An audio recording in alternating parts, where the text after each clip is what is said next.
আজকে আপনাদের সাথে আমার মামা শ্বশুরের বাস্তব ঘটনা তুলে ধরব। আর সাথে থাকবে আমার শীতকালীন প্রিয় খাবারগুলো। শীতকাল আসলে আমরা বিভিন্ন ধরনের নাড়ু, মোয়া, তারপর মুরালি খেতে কিন্তু ভীষণ পছন্দ করি। আর কার কোনটা পছন্দ সেটা কিন্তু কমেন্ট করে জানাতে ভুলবেন না। আমার মামা শ্বশুরের বিয়ের বয়স 25 বছরের উপরে।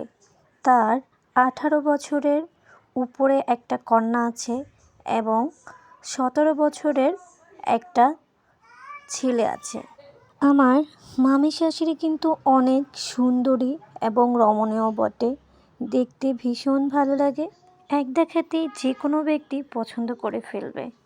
বয়সটা বেশি হলেও তার ইয়ংনেসটা এবং সৌন্দর্য, ফিটনেস সব কিছুই সে ধরে রেখেছে।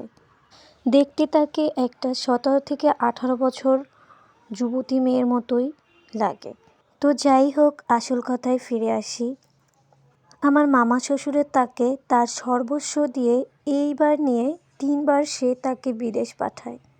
সে দ্বিতীয়বার টিকতে না পারলেও তৃতীয়বার সে ঠিকই টিকে যায়।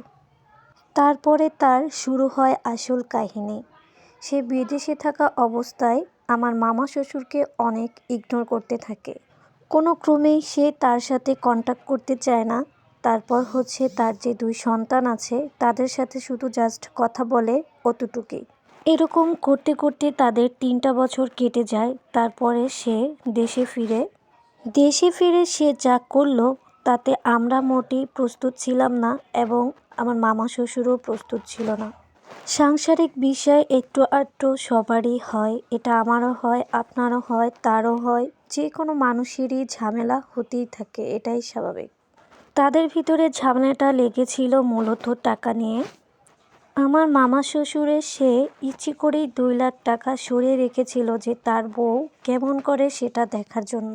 এটা নিয়ে ঘরের ভিতরে তাদের তুলকলম কাণ্ড লেগে যায় 4 জনের ভিতরে। আমার মামা শ্বশুর ছিল একা আর 2 সন্তান ছিল তার মায়ের পক্ষে, কারণ তার মায়ের এখন টাকা আছে। আমি কখনো কল্পনা করতে পারিনি এবং ভাবতেও পারিনি যে তারা তাদের বাবার গায়ে হাত তুলবে। কথাগুলো বলতে গিয়েও আমার বুকটা কেঁপে ওঠে, কারণ সন্তান তো সন্তানই আর বাবা তো বাবাই। যত অপরাধ করুক না কেন, তার মানে এই নয় যে তার গায়ে হাত তুলবে। যে কয়টা বছর তার মা বাহিরে ছিল সেই কয়টা বছরই তো এই বাবাই আগলে রেখেছে। আমাদের বাসায় এসে অনেক কান্নাকাটি করেছে যে তার সন্তান তার গায়ে হাত তুলেছে। সে এই জিনিসটা কোনো ক্রমেই মেনে নিতে পারছে না এবং তার মেয়েও তার গায়ে হাত তুলেছে। তার মেয়ের বয়স 21 বছরের মতো। আমি বলেছিলাম যে 18 বছরের উপরে। ইন্টার পাস করেছে সে, অনার্স সেকেন্ড ইয়ারে পড়ে। আর ছোট ভাই তার ইন্টারে ভর্তি হয়েছে। এদের মাথায় কি ন্যূনতম বুদ্ধি নাই যে বাবার গায়ে কীভাবে হাত তুলি? যাই হোক, এটা অনেক লম্বা কাহিনী। আপনারা যদি জানতে চান তাহলে পার্ট 2 নিয়ে আসবো। আর এই যে দেখতেছেন স্পেশাল ওভারলিটিন বিস্কুট, এটা কিন্তু খেতে দারুণ ছিল। যেগুলো দেখাইছি সবগুলোই কিন্তু খেতে অনেক মজাদার ছিল। তো টুকিটাকি বিষয় নিয়ে মাঝে মাঝে তো আসতেই হয়।